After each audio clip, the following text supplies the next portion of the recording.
তার প্রেজেন্টেশনের জন্য 10-এ এবং তার অ্যাক্টিং এর জন্য আমি 6 দিব। 6 10-এর 6। আজকে ঈদের ছবি আমরা বেশ কয়েকটা ছবি দেখেছি। আজকে মুন্না খানের ইনভাইটে আমরা এসেছিলাম, আমরা অনেক আর্টিস্ট ছিলাম, এসেছি।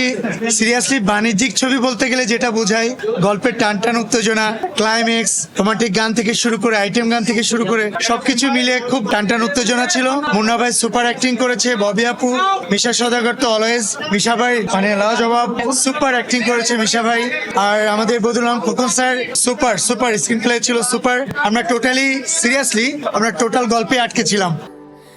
স্যান্ডেলিনা সো রূপচর্চায় আভিজাত্য। পুরা 2টা ঘন্টা মনে হলো যে আমরা বাইরে কোনো সিনেমা দেখছি। নায়ক মুন্না ভাইকে তার প্রেজেন্টেশনের জন্য 10-এ এবং তার অ্যাক্টিং এর জন্য আমি 6 দিব। 6 10-এর 6। ভালো ছিল, এন্টারটেইন ছিল মুন্না ভাই।